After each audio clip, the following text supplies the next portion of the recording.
Hello সবাইকে, আসসালামু আলাইকুম। আপনাদের সবাইকে স্বাগতম জানাচ্ছি আজকের ভিডিওতে।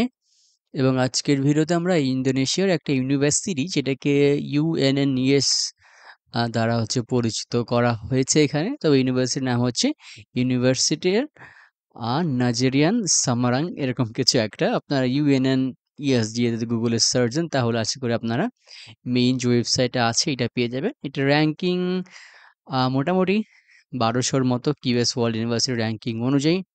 তো আজকে মূল ব্যাপারটা হচ্ছে এই যে স্কলারশিপটা, ইউনিভার্সিটি স্কলারশিপটা এটা সম্পর্কে আপনাদেরকে জানানোর জন্য এবং আমরা একদম অফিসিয়াল ওয়েব লিঙ্কে চলে আসছি। ওয়েব লিঙ্কটা হচ্ছে এই যে এটা, যেটা আমি আপনাদেরকে ডেসক্রিপশন বক্সে দিয়ে দেবো। আপনারা ঠিক একইভাবে আমার মতো করে ইনফরমেশন গুলো কালেক্ট করতে পারবেন আরকি।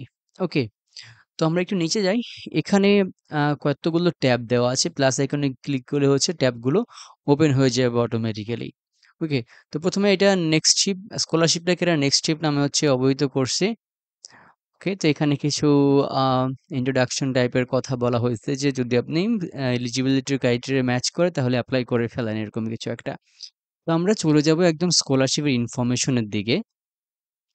এখানে স্কলারশিপটার যে বেনিফিটস গুলো আছে সেগুলো সম্ভবত বলা হইছে।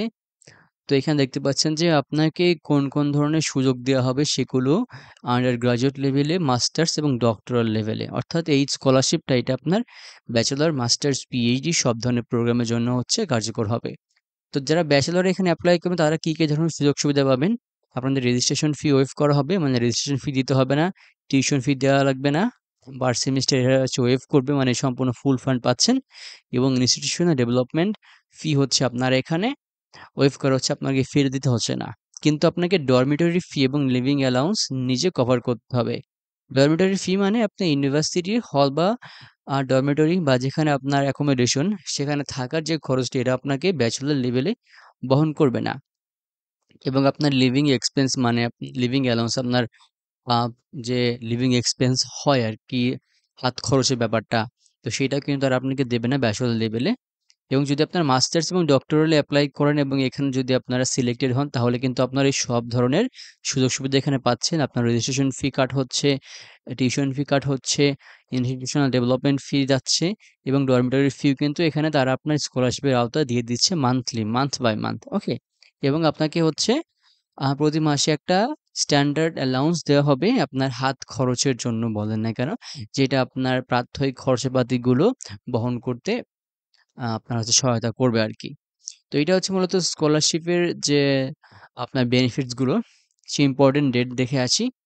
মানে স্কলারশিপের আ অ্যাপ্লিকেশনটা চলবে ১লা মার্চ থেকে ৩১শে মে ২০২৪ পর্যন্ত। দেখতে পাচ্ছেন যে আজকে ২৪শে মে, কিন্তু অ্যাপ্লিকেশন শেষ হবে ৩১শে মে। আমাদের উচিত ছিল এই ভিডিওটা আরো কয়েকদিন আগে আপলোড করার জন্য। এজন্য আমরা আন্তরিকভাবে দুঃখিত। এবং সিলেকশন প্রসেসটা চলবে ৩ থেকে ১৪ই জুন। অ্যানাউন্সমেন্ট মানে রেজাল্টটা দেয়া হবে ২১শে জুন এবং আরো অন্যান্য যে সকল ডেটগুলো আছে সেগুলো কিন্তু আপনার এখানে দেওয়া আছে এবং এই বিশ্ববিদ্যালয়ের ক্লাস শুরু হবে ১৯শে আগস্ট ২০২৪ থেকে। তো এটা মোটামুটি ডেট। এবার অ্যাপ্লিকেশন প্রসেসও বলা আছে এখানে আপনাদেরকে অনলাইনে এপ্লাই করতে হবে। ডকুমেন্টস গুলো দরকার হবে সেগুলো প্রিপেয়ার করে জাস্ট এপ্লাই নাও ক্লিক করে যে সকল প্রসিডিউর আছে সেসবগুলো মেনে আপনাকে জাস্ট এপ্লাই করতে হবে। বেশি কিছু ঝামেলা নাই। তো এবার আসি যে আপনার রিকোয়ারমেন্ট সম্পর্কে। ব্যাচেলর এপ্লাই করতে কি রিকোয়ারমেন্ট দরকার মাস্টার্সে এবং পিএইচডিতে। তো ব্যাচেলরের ক্ষেত্রে এখানে বলছে যে আপনার ম্যাক্সিমাম এইজ হইতে হবে ২৫ বছর। মানে আপনি এসএসসি, এইচএসসি কমপ্লিট করছেন এবং আপনার বয়স কিন্তু ২৫ বছরের বেশি হবে না এরকম কিছু একটা, এবং আপনার হাই স্কুল ডিগ্রি থাকতে হবে। আমরা যেটাকে এসএসসি, এইচএসসি বলতে পারি। সেই ক্ষেত্রে আপনার আ ট্রান্সক্রিপ্ট গুলো এখানে প্রয়োজন হবে, সার্টিফিকেট গুলো এখানে প্রয়োজন হবে আরকি। ওকে? আম যারা অলরেডি ব্যাচেলর করে ফেলছেন মানে অনার্স শেষ করছেন তারা এখানে এপ্লাই করতে পারবেন না ব্যাচেলরের জন্য। এবং এখানে আপনার টোফেল বা আইএলটিএস এরা গ্রহণ করছে। টোফেলের ক্ষেত্রে আ ইন্টারনেট বেস টেস্টে 90 এবং আইএলটিএস এর জন্য মাত্র 5.0।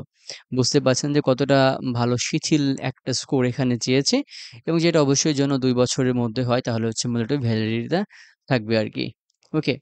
যারা ইংলিশ স্পিকিং কান্ট্রি থেকে আসছে বা এমওআই যাদের আছে তারা অফিসিয়াল লেটার বা এমওআইটা এখানে এড করতে পারবেন আরকি, সম্ভবত এটা এখানে বলা হইছে।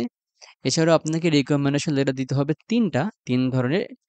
তো ৪ নাম্বার বলছে যে আপনাকে রিকমেন্ডেশন লেটার দিতে হবে ইন্দোনেশিয়ান এম্বাসি থেকে। আপনার দেশে যে ইন্দোনেশিয়ান এম্বাসি আছে সেখান থেকে আপনাকে হচ্ছে রিকমেন্ডেশন লেটার একটা নিতে হবে।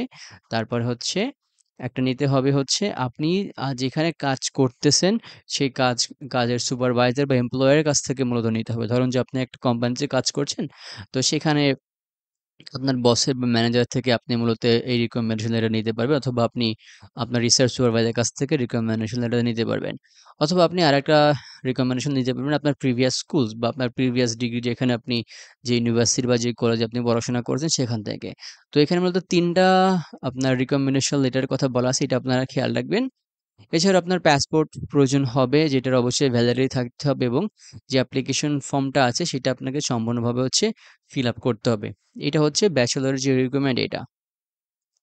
মাস্টার্সের ক্ষেত্রে মোটামুটি একই ধরনের কথা বলা আছে। ট্রান্সক্রিপ্টগুলো চাচ্ছে, এইজের কথা বলা আছে সর্বোচ্চ ৩৫ বছর, টোফেল স্কোর হচ্ছে 90, আইএলটিএস হচ্ছে 5.0, এবং ৩ টা রিকমেন্ডেশন লেটার, এবং একই ধরনের কথা। দেখে আসি আমরা পিএইচডি ক্ষেত্রে কিছু বলা হয়েছে কিনা। পিএইচডি ক্ষেত্রে আপনার বয়স হইতে হবে সর্বোচ্চ ৪০ বছর। এছাড়াও আপনার ট্রান্সক্রিপ্টস গুলোর প্রয়োজন হবে। অবশ্যই মাস্টার্স কমপ্লিট থাকতে হবে, এবং আপনার আগে ডক্টরেট ডিগ্রি থাকলে এখানে এপ্লাই করতে পারবেন না। স্টেটমেন্ট অফ পারপাস প্রয়োজন হবে। স্পেশালি এটা রিসার্চ বেসড একটা স্টেটমেন্ট অফ পারপাস প্রয়োজন হবে। ওকে। যার মধ্যে হচ্ছে আপনার ইন্দোনেশিয়া থেকে পড়াশোনা এবং রিসার্চ টপিকটা আপনি কেন চুজ করছেন, একাডেমিক ফিচার, এগুলো ইনক্লুড করতে হবে। এবং এখানকার আইএলটিএস ও TOEFL এর কথাও বলে দেওয়া আছে 90, তো 5.0, এবং ৩ টা রিকমেন্ডেশন লেটারের কথা এখানে কিন্তু বলে দেওয়া আছে। ওকে। এছাড়া এটা আছে reader of recommendation from previous university. এখানে ইউনিভার্সিটির কথা উল্লেখ করা আছে, যেহেতু আপনি পিএইচডি করতে যাচ্ছেন, আপনার মাস্টার্স আর ব্যাচেলর তো অবশ্যই ইউনিভার্সিটি থেকেই কমপ্লিট করা হবে আরকি। তো এগুলো হচ্ছে মেইনলি আপনার যে স্কলারশিপের যে আবেদন প্রক্রিয়া সেগুলো। তো এবার আসে যে কি আন্ডার গ্র্যাজুয়েট প্রোগ্রাম আছে মূলত এখানে পড়াশোনা করার ক্ষেত্রে।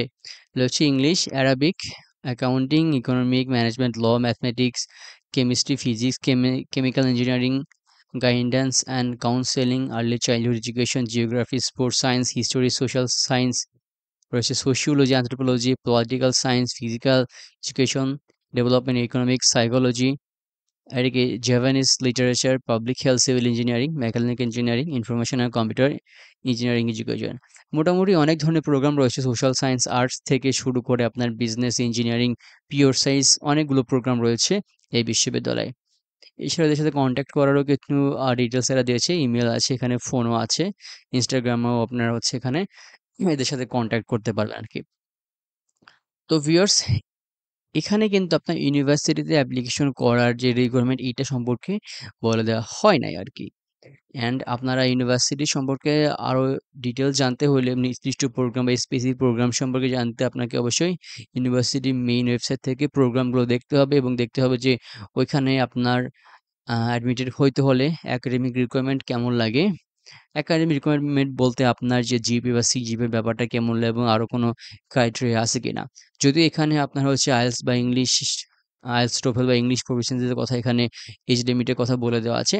তো আশা করি যে এগুলোর সাথে অনেকটা ম্যাচ করবে, এবং যে ডকুমেন্টসগুলো এখানে চেয়েছে অ্যাডমিশনের সময়, আশা করি যে একই ধরনের ডকুমেন্টসই চাওয়া হবে, একটু কম বেশি হইতে পারে।